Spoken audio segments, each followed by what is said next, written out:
Nuru ya matumaini. Mmesalimia mpaka mmeshachoka. Siku hizi hamsalimii.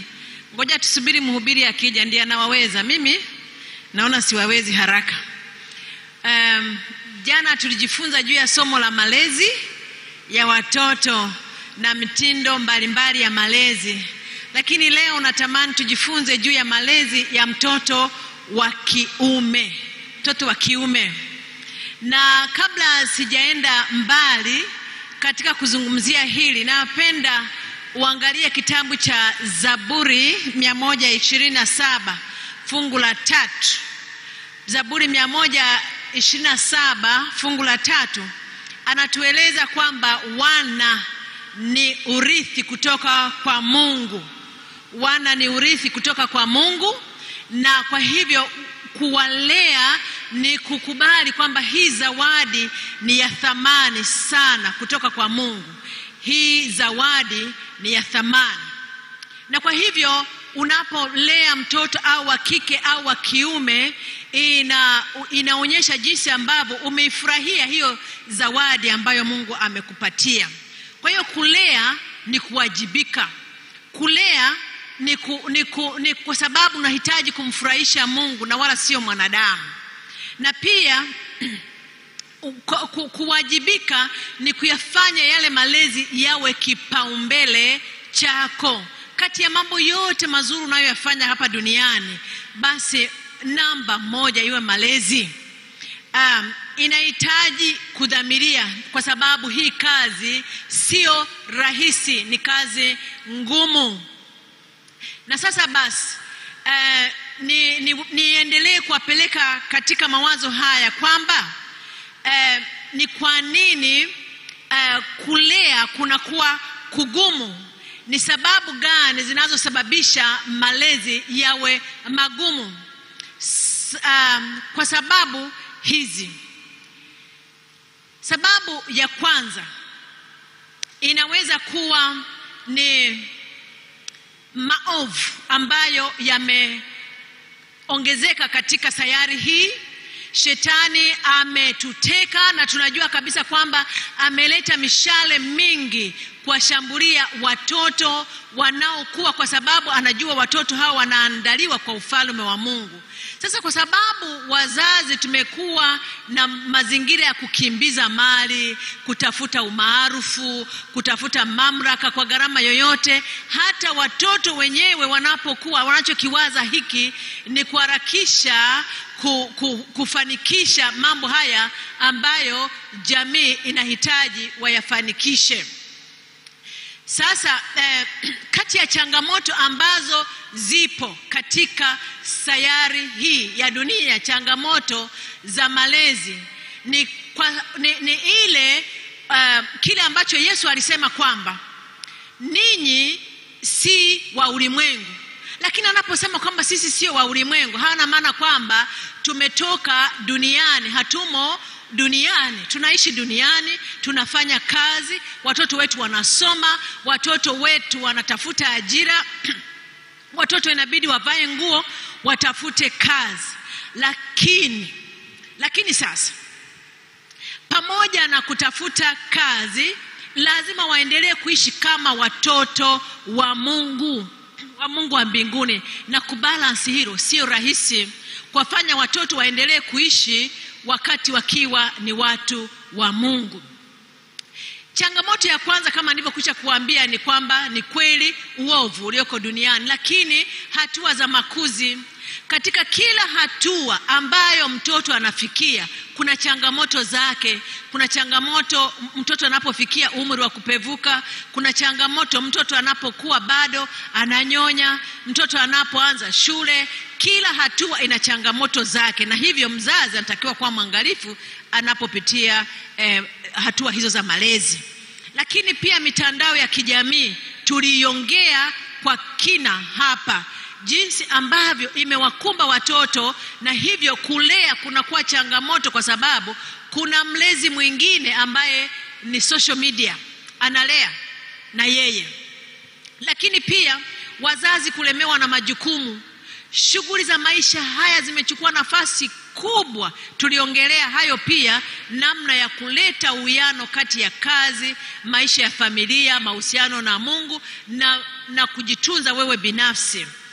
Jambo lingine ambalo ni changamoto ya malezi ni shinikizo rika, yani peer pressure.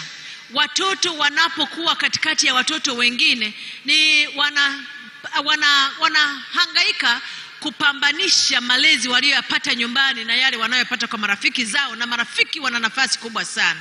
Lakini pia jambo lingine ni migogoro katika ndoa. Migogoro katika ndoa ndivyo vinaweza vikachangia sana. Nimekwisha kuliongea hili kwamba malezi si marahisi katika ulimwengu huu. Watoto wamesongwa na mitego mingi sana ambayo hata hawajui kwamba hapa ninanaswa, hapa nimetegwa. Na kwa hiyo ni mpaka mzazi achukue nafasi ya kushughulika na kukipatia kipaumbele kile kitendo chake cha malezi. Sasa nataka niwaambie kwamba ni kwa nini tuongelee juu ya mtoto wa kiume sasa hivi na sio mtoto wa kike. Kwa nini? Kwa nini tuongelee mtoto wa kiume na sio mtoto wa kike? Unajua jamii yetu imekuwa ikimshughulikia sana mtoto wa kike kwa muda mrefu. Na kweli mtoto wa kike alihitaji hili, maana mtoto wa kike alikuwa, ikiwa nafasi ya kwenda shule anaenda mvulana, ikiwa ni wakati kazi za nyumbani anafanya mtoto wa kike, mambo yote mtoto wa kiume alipewa kipaumbele. Sasa ikafika mahali ambapo mtoto wa kiume aliachwa ili kwamba alelewe na ulimwengu, na tukajisahau kabisa. Mtoto wa kiume amebaki kana kwamba yeye atajilea. Sasa kwa sababu hiyo watoto wa kiume wamekuwa kama hawana mwelekeo kabisa, hawana mwelekeo katika jamii. Kitu kingine kinachotufanya tuwasaidie watoto wa kiume ni kwa nini? Kuna mabadiliko ya majukumu katika jamii sasa hivi. Mabadiliko ya majukumu. Zamani mtoto wa kiume alijua kwamba yeye ndiye wa kufanya kazi, mwanamke anabaki nyumbani. Na kwa hiyo majukumu yalikuwa yanaeleweka, majukumu ya mwanamke na majukumu ya mwanamume. Lakini sasa hivi akitoka kazini na mke wake ametoka kazini, kuna majukumu yanawahusu kwa pamoja kwa sababu wamechoka. Kuna mambo mengi ambayo yameongezeka na sasa mwanamume hakuandaliwa. Kwa hiyo inabidi tumsaidie anapokuwa katika jamii iliyobadilika. Lakini pia huyu mwanamume ni kichwa cha familia. Huyu kijana, kichwa cha familia kisiposaidiwa katika kuongoza vizuri, basi ni hakika kwamba yeye nyumba yake inaweza ianguke. Jambo lingine ni kwamba ikiwa wanaume watashindwa kuandaliwa kuwa viongozi katika jamii, tunajiandaa kutengeneza jamii zilizoharibikiwa, zilizoanguka. Hivyo najua viongozi wengi wa nchi ni wanaume, viongozi wengi wa taasisi ni wanaume, viongozi wengi wa makanisa, viongozi wa dini ni wanaume. Sasa fikiria hawa wanaume wasipoandaliwa vizuri, wanaipeleka dunia wapi? Wanapeleka serikali wapi? Wanapeleka makanisa wapi? Na kutoandaa watoto wa kiume ni kuwapatia mzigo watoto wa kike wale tulioandaa vizuri. Maana wanaanza kulea watoto na kulea waume zao, wanakuwa na mzigo. Na hivyo familia zinatokea zilizoharibika na kuvunjika. Lakini pia Biblia inatuambia hivi kwamba mrudi mwanao kwa maana lipo tumaini. Kuna nuru ya matumaini. Bwana Yesu asifiwe. Wakati ulimwengu unaona kwamba watoto wanaharibikiwa, lipo tumaini kwa mzazi anayemlea mtoto wake. Jambo lingine, mvulana aliyefunzwa vizuri ndiye ambaye anaweza akaiandaa jamii nzuri. Tunaweza tukawa na viongozi imara, tunaweza kuwa na viongozi waliofanikiwa na nchi zenye maisha mazuri. Serikali nyingi unapoziona zina vita, nchi nyingi zina vita, ni wanaume hawa wanaotuongoza. mapambano hayo. Kwa hiyo tukiwalea vizuri ndio mwanzo wa mafanikio. Lakini tuangalie kwa nini mtoto wa kiume ni wa pekee. Tumwangalie upekee wake. Jambo la kwanza, kuna mambo haya naomba ulisikilize kwa haraka tu. Jambo la kwanza, wavulana wanapokuwa katika ule umri wa kupevuka, wengi wanamwelekewa kuhusika katika uonevu, matumizi mabaya ya madawa ya kulevya, mambo ya pornografia, wanakuwa wagomvi na wakati mwingine hawajithamini kwa sababu wanachagua vibaya. Jingine ambalo linafanya wavulana wao wa pekee ni kwamba wavulana mara nyingi ni wasiri. Kama hivi mnavyoona wanaume hawaongei sana, basi wavulana hawazungumzi mambo yao. Visichana vinaongea, vinakaa na mama anaongea hili na hili, kwa hiyo inakuwa rahisi kumsaidia. Lakini wavulana si rahisi kuwasaidia kwa sababu hawasemi, na ni gumu zaidi hasa katika utamaduni wetu wa Kiafrika. Mama hatarajiwi kwamba anaweza akaongea mambo ya ndani sana na kijana wake, na wakati baba hana nafasi na mtoto wake wa kiume. Sasa kwa sababu hiyo linakuwa jambo gumu kwa mtoto wa kiume. Lakini pia wavulana hawana mahusiano thabiti sana na wazazi wao, hayako karibu, na kwa sababu hawana mahusiano thabiti wanapata ulinzi mdogo sana kutoka kwa familia, na matokeo yake wavulana wanakuwa dhaifu katika kujitawala, maana hawana yule mlinzi. Ni kana kwamba mtoto wa kike anaambiwa, wewe mtoto wa kike anafika saa hizi usiku, anakuja saa hizi, lakini ni kila mtoto anahitaji ulinzi. Kwa hiyo kwa sababu hawasaidiwi sana, kwa hiyo watoto wa kiume mara nyingi wanakera, wana viwango vikubwa vya kukera. Maana hata mkisema kaeni mtulie, mtoto wa kiume kwa sababu ni mbunifu anafanya hiki na hiki, amepiga teke huku, amefanya hiki, basi anakuwa mwepesi kukera. Watoto wa kiume pia wanapata changamoto gani? Kwa sababu wakina baba wanajitenga sana na watoto. Na ninapozungumza hivi si walaumu akina baba, kwa sababu na wao ndivyo walivyolelewa. Wababa zao pia walijitenga nao, na kwa hiyo wanapokuwa na watoto wao pia wanajitenga nao. Na wanapofika katika umri wa kupevuka, kwa sababu hawakuwa na urafiki na watoto wao wakati wakiwa wadogo, basi zile tabia zinazobadilika ndani ya mtoto wa kiume zinamsumbua sana baba, mpaka unafikiri hapa ni chama cha upinzani. Ndipo unakuta baba anasema kwamba utaelewa nani mwenye mji hapa, ni wewe au ni mimi, na hajamsaidia. Halafu watoto wa kiume mara nyingi wanategemea sana ushawishi wa rika na marafiki wao, na hivyo ndio maana ni rahisi kujiingiza katika vitendo vya ulevi, madawa ya kulevya, uzururaji, ugomvi na vitu kama hivyo. Lakini pia watoto wa kiume wanapenda kujaribu vitu hata kama ni vya hatarishi. Ukiangalia hapo barabarani unaona vijana ndio wanaendesha pikipiki, miguu iko juu, wamelala kwa mgongo, wanafanya vitu vya hatari, wanapeleka magari kwa fujo, wanalewa, wanafanya hiki na hiki, vitu ambavyo wasichana hawako haraka. Na kwa sababu hiyo wanahitaji msaada mkubwa, huenda kuliko hata ilivyo kwa wanaume. Kama wewe ni mzazi wa watoto wote hao wawili, basi unaweza ukaona tofauti iliyopo kati ya mvulana na msichana, kwamba unapata wakati mgumu sana kumsaidia mtoto wa kiume. Na unajua katika umri wa kupevuka wa kijana au hata mtoto wa kike ni wakati wa mpito, wakati ambapo mtoto huyu si mtu mzima lakini pia si mtoto. Na wakati huu matendo yote anayoyafanya yanategemea hisia na kitu kinachotokea katika mwili wake. Kwa hiyo katika mapambano hayo anahitaji mzazi anayeelewa, mzazi anayemsaidia na kumuongoza katika hali ya upendo, akimsaidia katika kufikiri na kutafuta mwelekeo unaofaa. Kwa hiyo mtazamo wa kijana katika umri wa kupevuka unaathiriwa na mambo kama hayo yanayotokea katika mwili wake. Kwa hiyo unapokuwa kimshauri yule mtoto, unamtengenezea dira ya maadili, na dira ya maadili inamsaidia yule mtoto kusimama hata kama wengine wote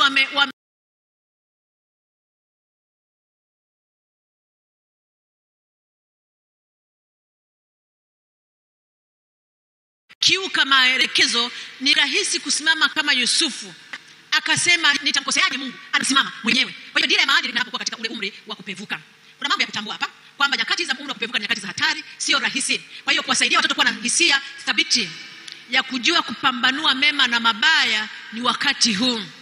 Lakini ni jukumu la mzazi kumsaidia kuweka mipaka ili mtoto huyu wa kiume aweze kusimama mwenyewe, kama wale vijana watatu wa Kiebrania waliposimama wakati watu wote wamesujudu sanamu, wao wakasema tunajua tunachokiamini.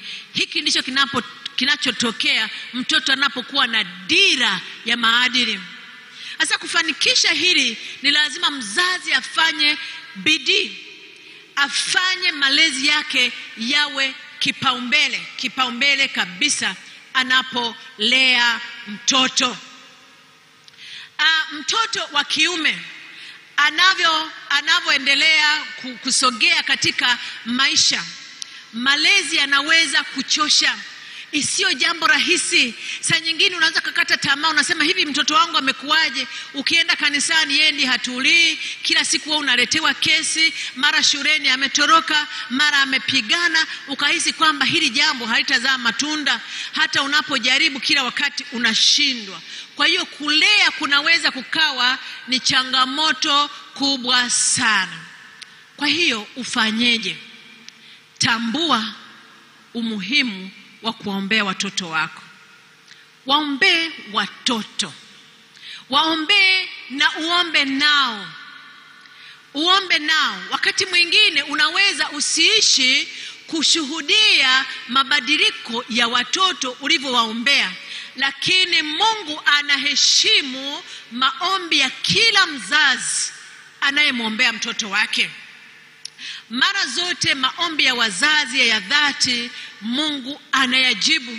Anaweza ajibu papo hapo, anaweza ajibu mwaka huu, anaweza ajibu maishani, lakini huenda anaweza akajibu wakati hata utaona, ukapata zile surprise alizosema mhubiri katika uzima wa milele kuwaona.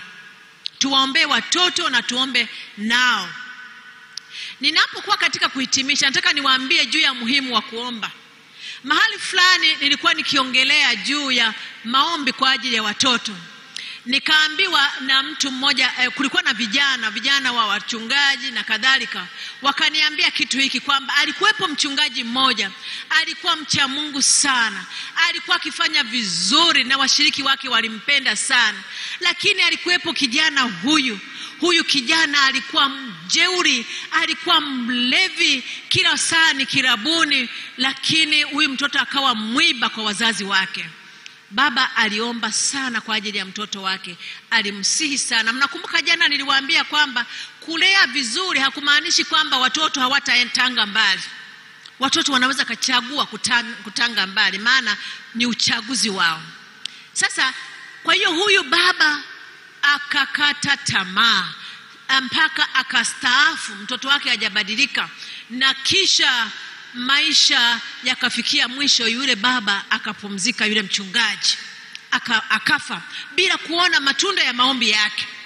Ila siku moja wakati baba yake amefariki, yule kijana ndiye akazidi kunywa kabisa, akasikia hatia, akaona kama huyu baba amelala hajaona matunda ya kazi yake, ndio akanywa kupitiliza.